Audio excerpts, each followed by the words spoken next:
श्री राधे, श्री राधे, श्री राधे। ओम श्री सद्गुरुदेवाय नमः। श्री राधा कृष्णाभ्याम नमः। ओम नमो भगवते रासमंडलेशाय स्वाहा। ओम तत्सत् ब्रह्मणे नमः। अखंड मंडलाकारं व्याप्तं येन चराचरं तत्पदं दर्शितं येन तस्मै श्री गुरुवे नमः। अज्ञानतिमिरान्धस्य ज्ञानाञ्जनशलाकया चक्षुरुन्मीलितं येन तस्मै श्री गुरुवे नमः। गुरुर्ब्रह्मा गुरुर्विष्णु गुरुर्देवो महेश्वर गुरु साक्षात् परब्रह्म तस्मै श्री गुरुवे नमः। वंशी विभूषित करान्नव नीरदाभात पीतांबरादरुण बिंब फलादरोष्ठात् पूर्णेन्दु सुंदर मुखादरविंद नेत्रात् कृष्णात् परम किमपि तत्त्वमहं न जाने। वसुदेव सुतं देवं कंस चाणूरमर्दनं देवकी परमानंदं कृष्णं वंदे जगद्गुरुम्। त्वमेव माता च पिता त्वमेव त्वमेव बन्धुश्च सखा त्वमेव त्वमेव सेव्यश्च गुरुस्त्वमेव त्वमेव सर्वं मम देव देव। मन्मना भव मद्भक्तो मद्याजी मां नमस्कुरु मामे वैश्यसि सत्यं ते प्रतिजाने प्रियोऽसि मे। सर्वधर्मान् परित्यज्य मामेकं शरणं व्रज अहं त्वा सर्वपापेभ्यो मोक्षयिष्यामि मा शुचः। बहूनां जन्मनामन्ते ज्ञानवान् मां प्रपद्यते वासुदेवः सर्वमिति समात्मा सुदुर्लभः। यो मां पश्यति सर्वत्र सर्वं च मयि पश्यति तस्याहं न प्रणश्यामि स च मे न प्रणश्यति। मत्कर्म कृन् मत्परमो मद्भक्तः संगवर्जितः निर्वैरः सर्वभूतेषु यः समामेति पाण्डव। अनन्यचेताः सततं यो मां स्मरति नित्यशः तस्याहं सुलभः पार्थ नित्ययुक्तस्य योगिनः। हरि ओम तत्सत्, हरि ओम तत्सत्, हरि ओम तत्सत्।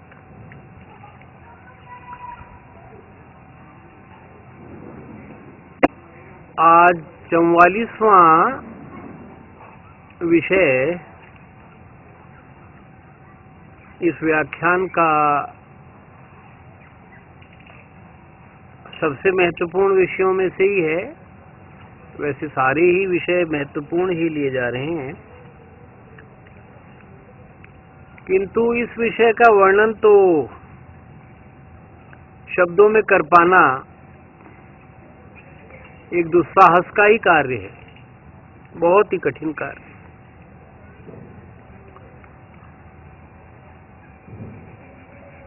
विषय है सत्संग की महिमा।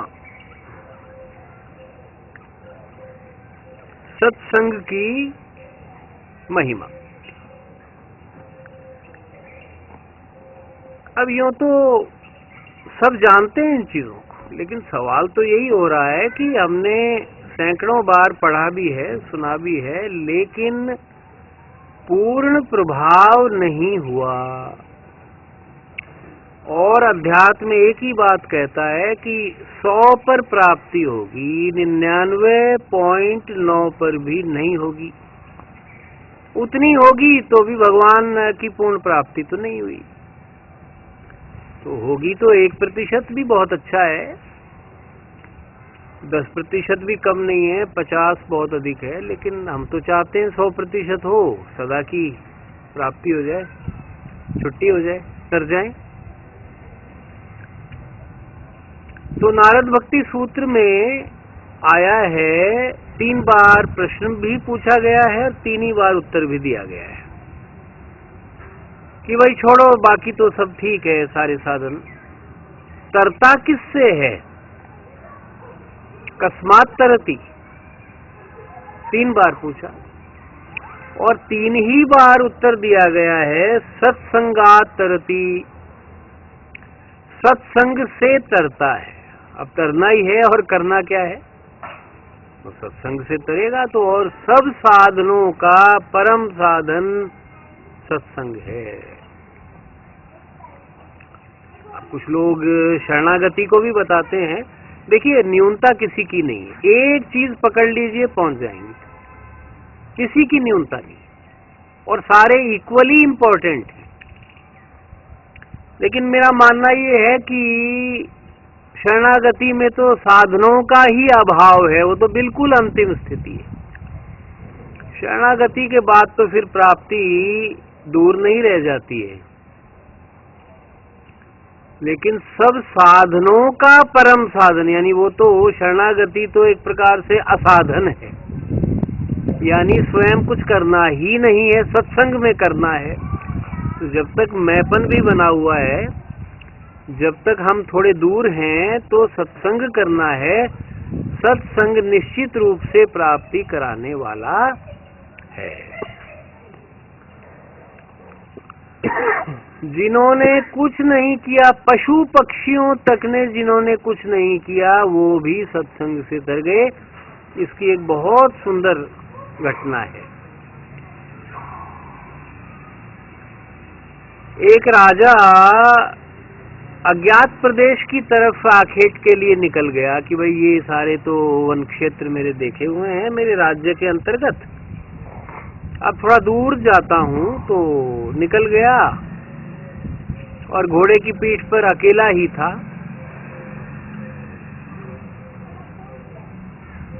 तो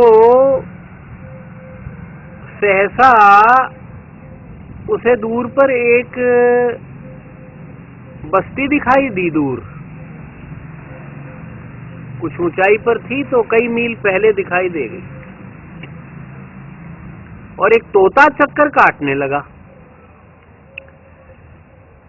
मार दो, काट दो, जाने न पाए, नहीं छोड़ेंगे, जान ले लेंगे, आदि आदि बोलता हुआ मंडराने लगा। आप जानते हैं, तोते मनुष्य की भाषा की नकल कर लेते हैं।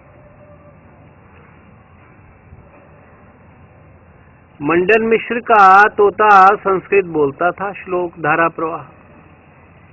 तो तोता आज भी आप पाल लीजिए, मैं तो बिल्कुल नहीं कहूंगा, मैं तो किसी भी पशु को पालने के खिलाफ हूं।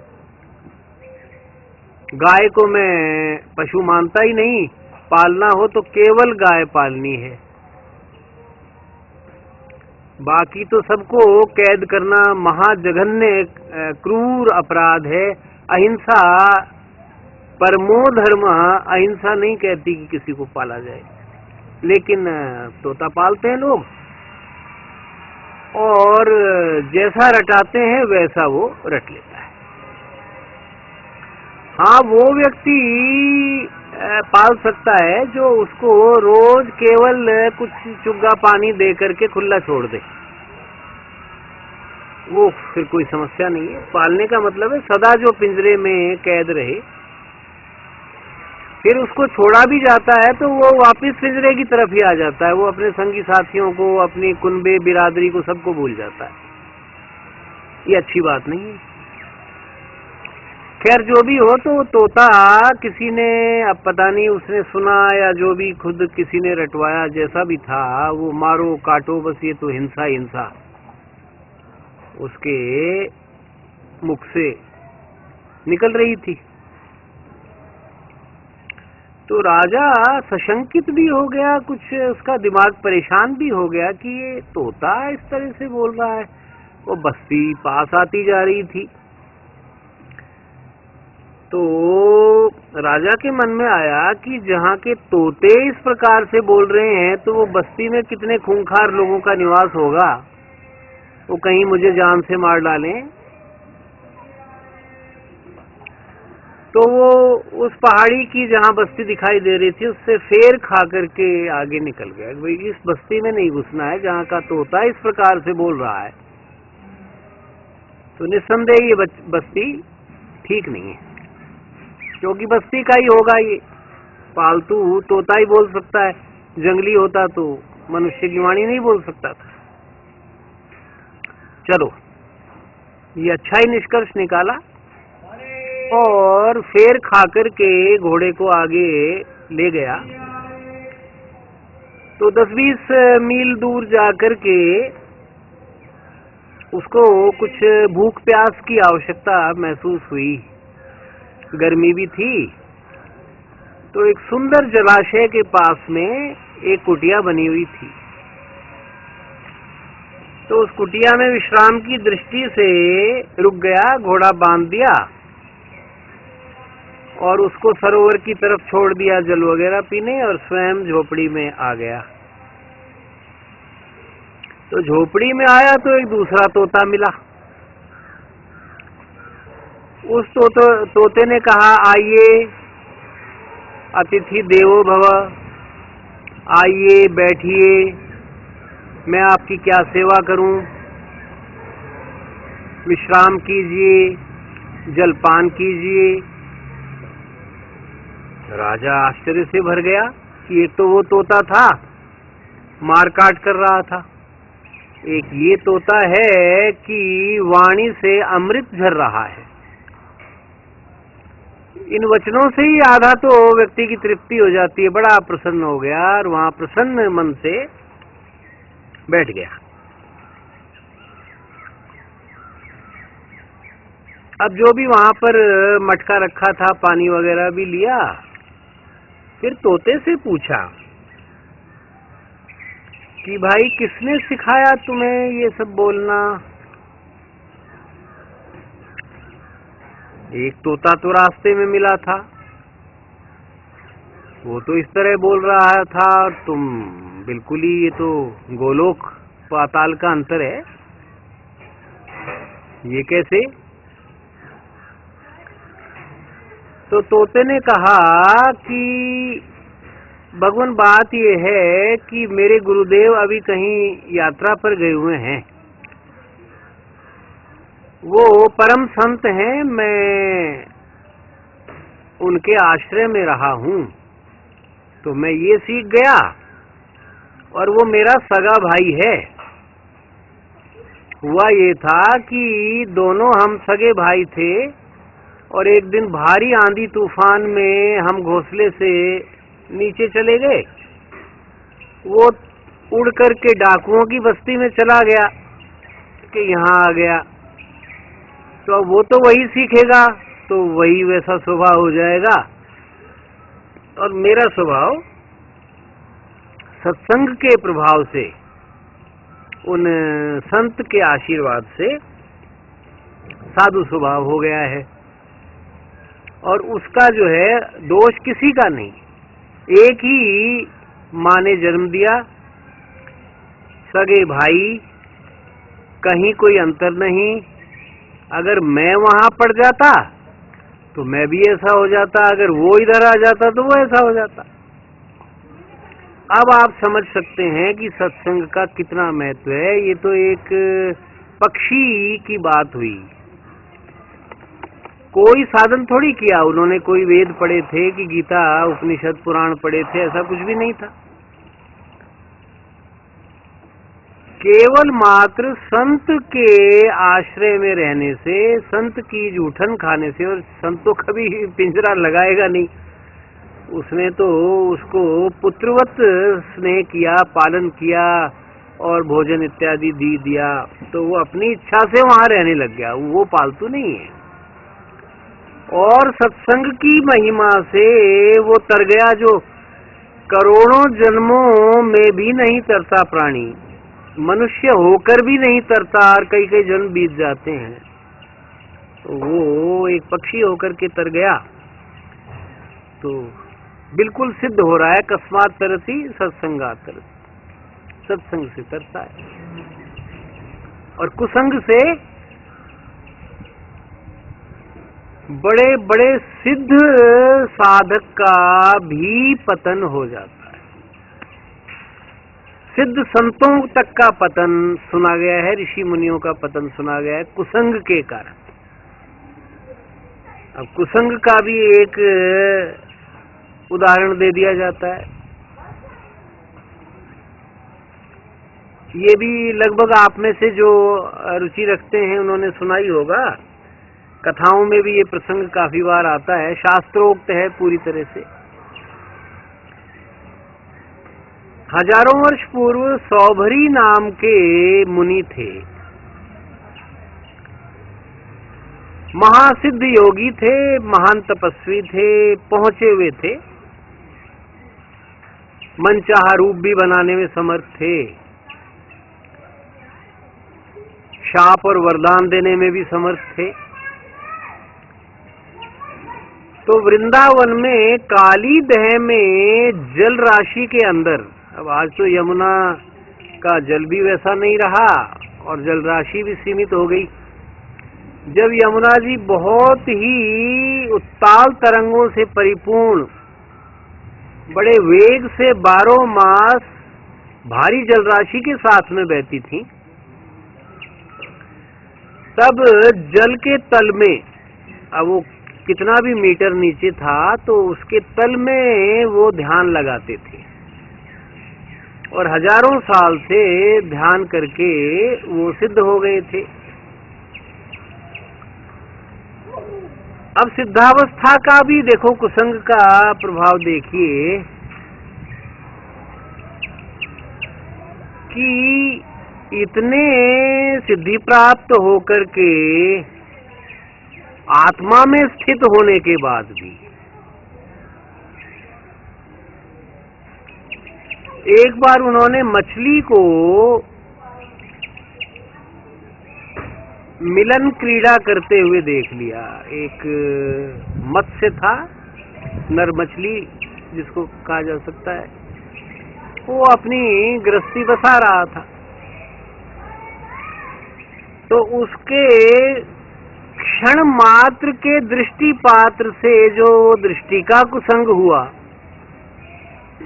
उनके मन में एक विचार आया। देखिए, सब काम मन के हैं, ये मन पहुंचा देता है, मन ही नीचे गिरा देता है, मन पहुंचे हुए को गिरा दे, मन गिरे हुए को पहुंचा दे।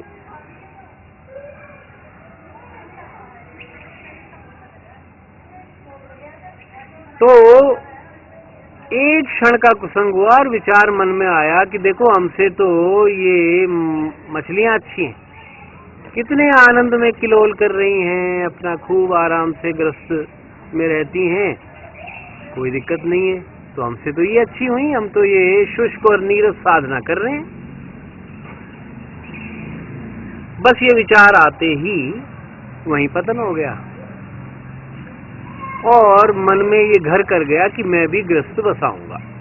अब देखिए, गृहस्थ तो बहुत ही अच्छी चीज है, गृहस्थ बुरा नहीं है, लेकिन भाई फिर टारगेट क्या है आपका? अब टारगेट ही आपका आत्मा में स्थित होना था। टारगेट अगर गृहस्थ का पहले से ही होता तब तो कोई दिक्कत नहीं थी, गृहस्थ में भी साधना की जा सकती है। लेकिन जब टारगेट ही नहीं है, जब दाम्पत्य को प्रारंभ से ही त्याग दिया और ब्रह्मचारी हो गए, तो फिर जो इस प्रकार का है वो पतन है। तो सीधा अयोध्या में राजा मानधाता के यहां पहुंचे। मानधाता के 50 राजकन्याएं थीं, सूर्यवंश के राजा थे।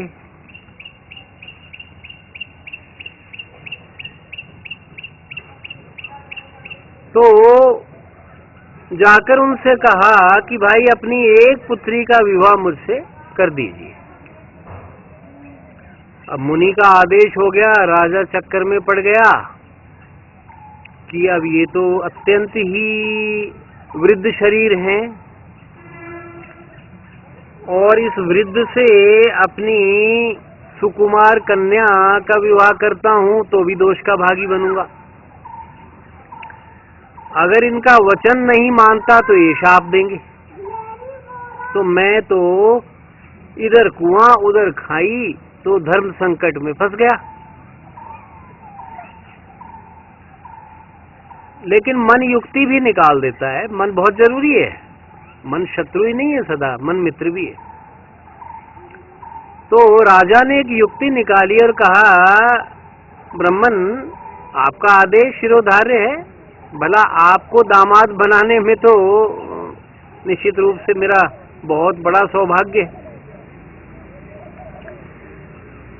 किंतु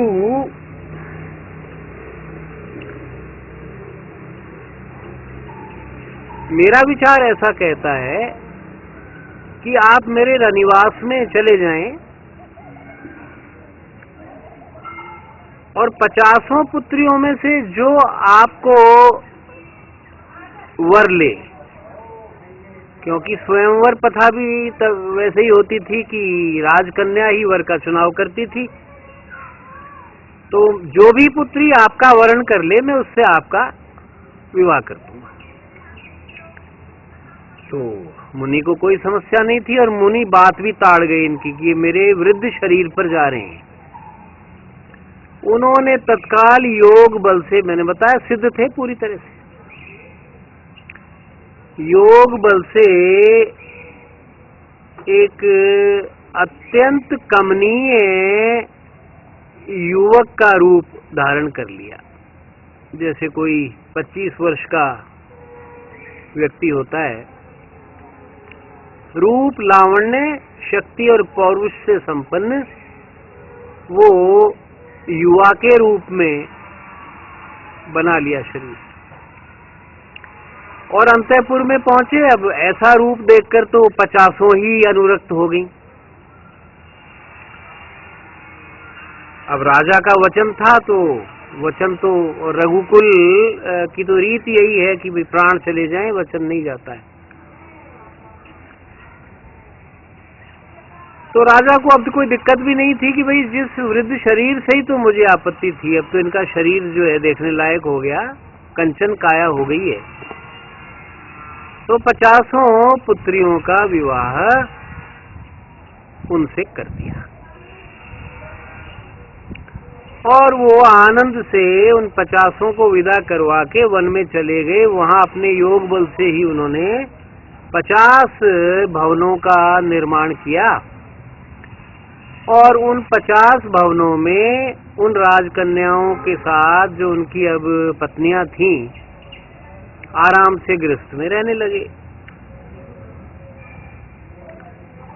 अब समस्या यही तो आ जाती है, अगर माया में सुख होता तो चलो, जो माया को इतना नियंत्रित कर सकते हैं कि यथा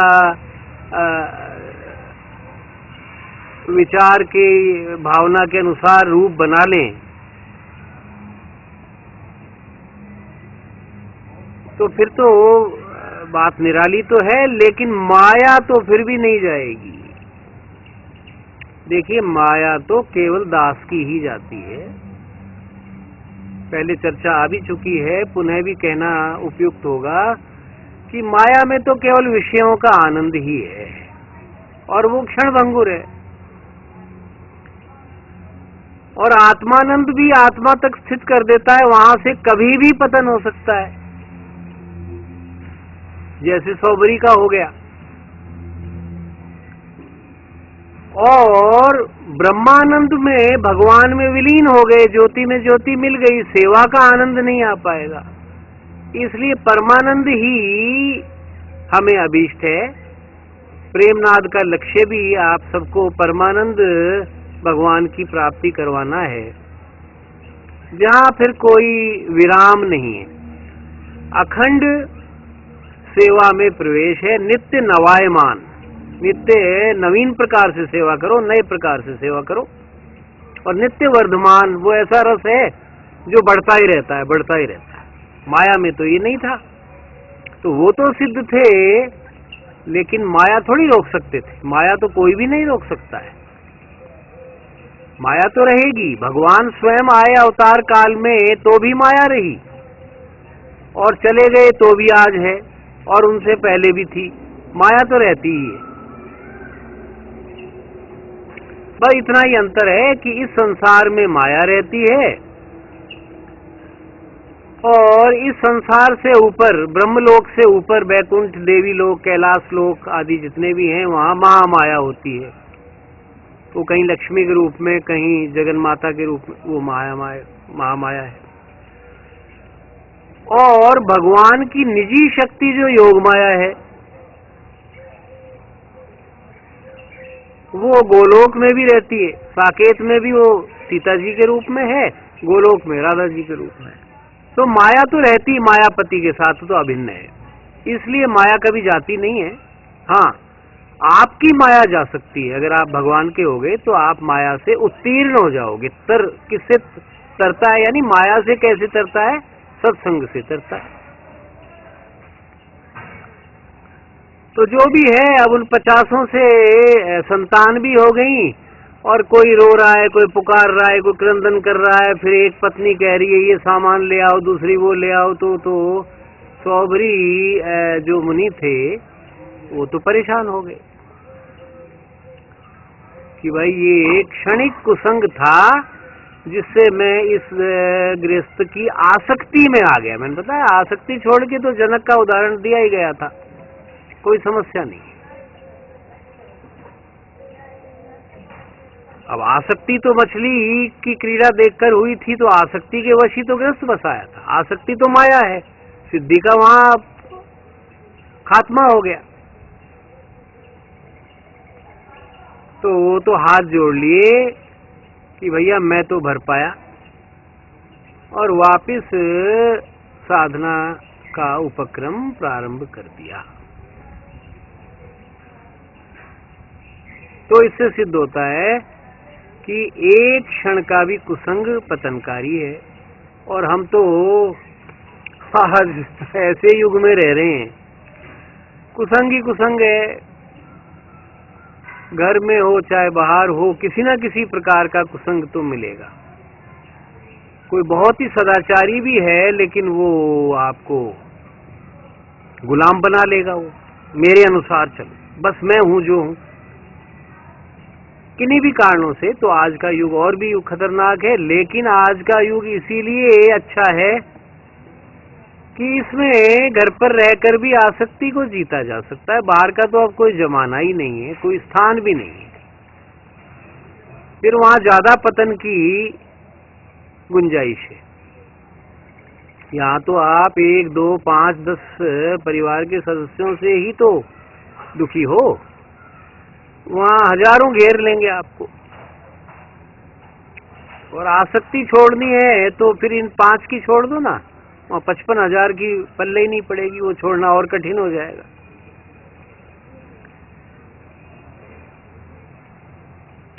इसलिए घर पर रह करके सत्संग करना चाहिए। तो ये सत्संग की महिमा का बहुत थोड़ा सा एक दिग्दर्शन हुआ है। आगे तो मैंने बताया इतने बड़े टॉपिक हैं कि किसी एक टॉपिक पर एक पूरा चैनल भी कम पड़ सकता है। तो इतना ही है, बस आप पहुंच जाएं, उद्देश्य यही है, उतना ही ठीक है। व्यंजन तो आज भी इस संसार में अनेक देशों के शुद्ध सात्विक शाकाहारी भी देखे जाएं तो हजारों हैं। आपका पेट तो आपके घर की दाल रोटी से भर रहा है, तो भर लीजिए, आप जगह जगह क्या मूंड मारना है। तो इन वक्तव्यों का, इन व्याख्यानों का एक ही उद्देश्य है कि लाभ उठाएं। और मेरा मानना है कि कोई भी एक उठाकर देख लीजिए, उससे भी तर जाओगे, लेकिन आचरण करना पड़ेगा। और आचरण नहीं किया तो रोज सुनते रहो, अच्छा भी लगेगा, कुछ समय का सत्संग होगा, लेकिन 24 घंटे का सत्संग चाहिए, 12 मास 24 अखंड सत्संग। वो फिर शरणागति है, वो बाद में विषय लेंगे। तो इन शब्दों के साथ में ओम सर्वे भवन्तु सुखिनः, सर्वे सन्तु निरामयाः, सर्वे भद्राणि पश्यन्तु, मां कश्चित् दुःख भाग् भवेत्। ओम शांति शांति शांति। श्री राधे श्री राधे श्री राधे।